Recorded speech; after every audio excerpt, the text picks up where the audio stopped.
를 지금 공부하면서 그 물질의 세계, 사실의 세계 안에 있는 물질의 신비의 한 측면을 들여다본 건데요. 양자역학이라고 하는 과학의 한 분야에 그 빛의 운동이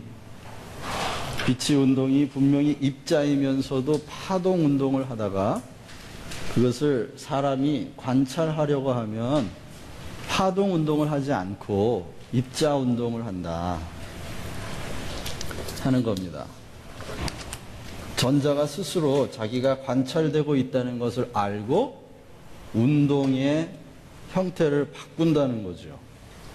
그렇다면 물질이 의식이 있다는 말인가? 아니면 물질이 서로 소통한다는 말인가? 도대체 무엇이 그렇게 만드는 것인가?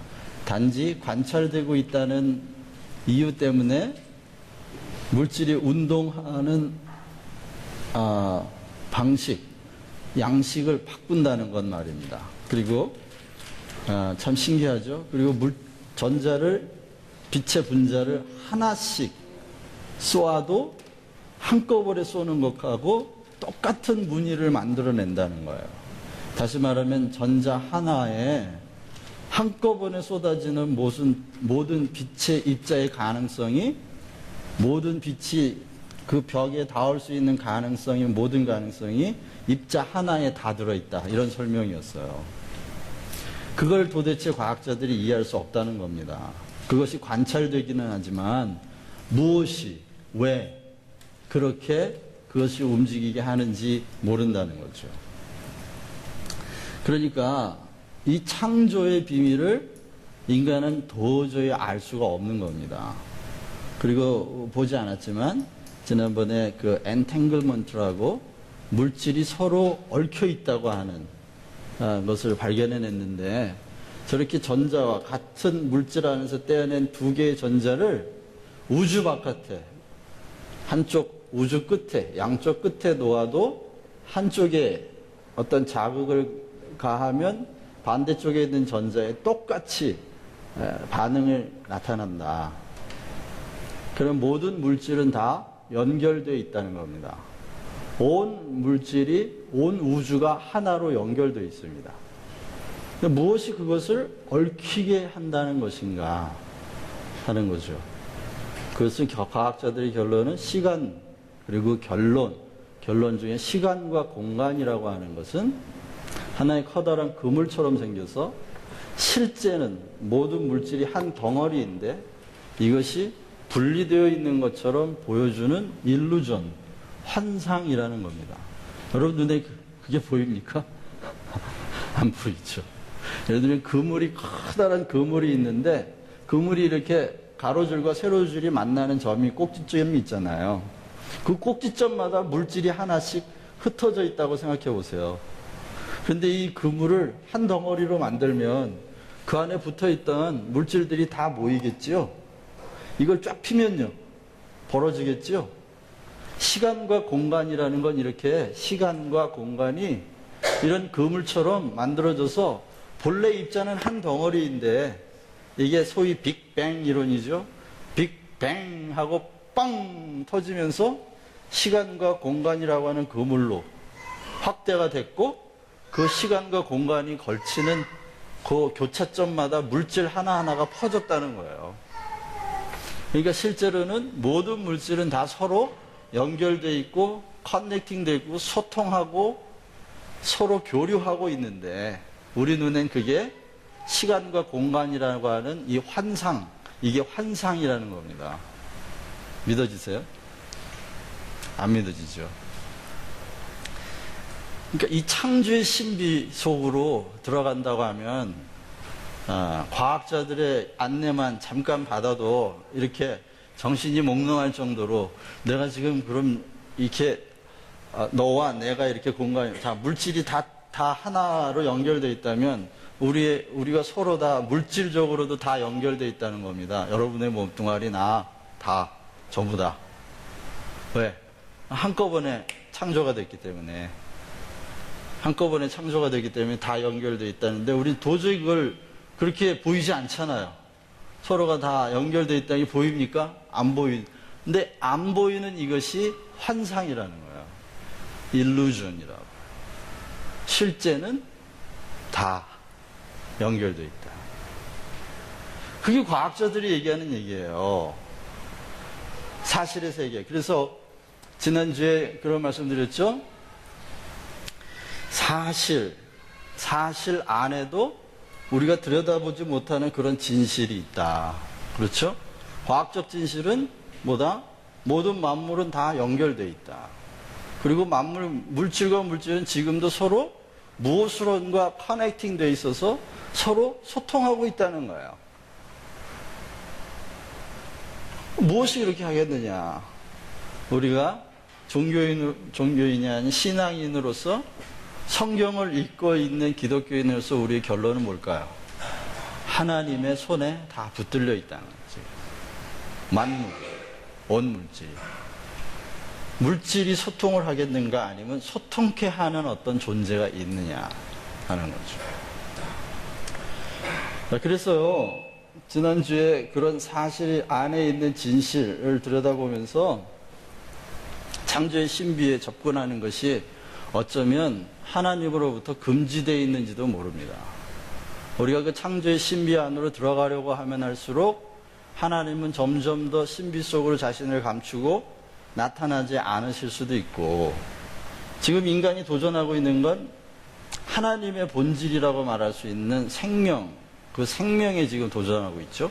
생명과학에 도전하고 있잖아요. 그래서 지금 체세포를 통해서 또 줄기세포를 통해서 인간을 복제해내려고 하는, 생명체를 복제해내려고 하는 수준까지 왔는데, 여전히 그것도 생명의 힘이 아니면 불가능한 과학의 한계를 가지고 있지요.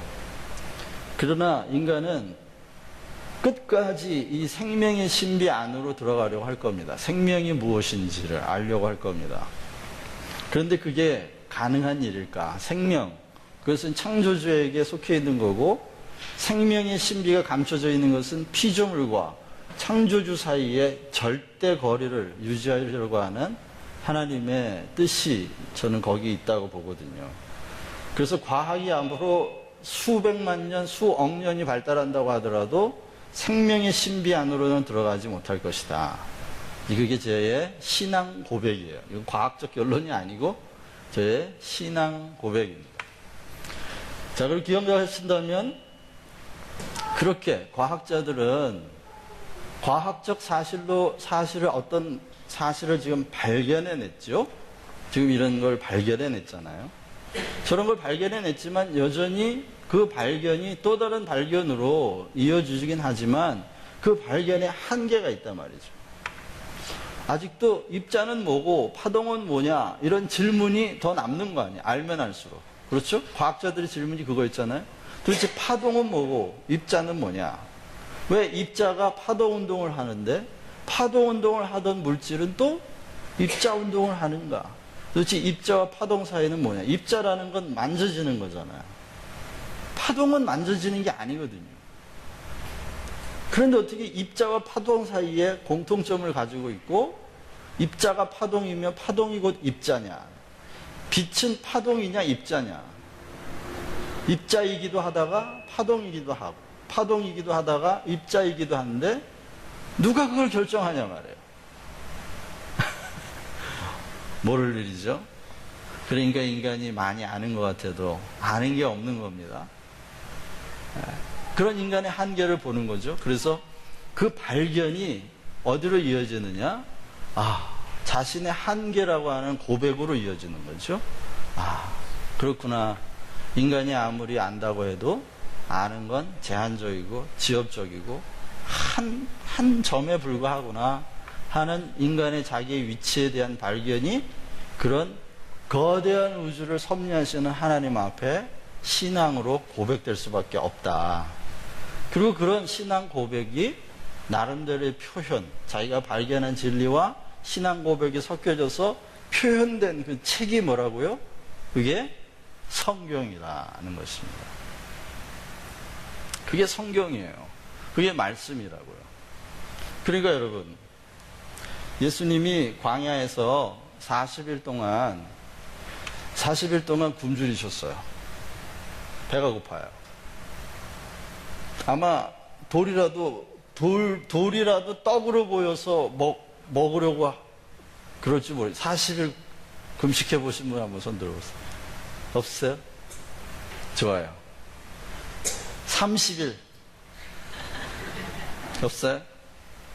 21일 없어요? 보름, 열흘, 좋다, 일주일. 그러면 예수님의 굶주림이 뭔지 이해하는 사람은 여기 한 사람도 없어요. 그럼 좋다, 3일. 3일 해보셨어요? 눈에 뭐가 보이던가요? 영적인 유익은 둘러치고 육체적인 물질적인 현실 앞에 3일만 굶어도요, 눈앞에 보이는 거 다 먹을 거예요. 먹을 거. 사람이 온순해지죠?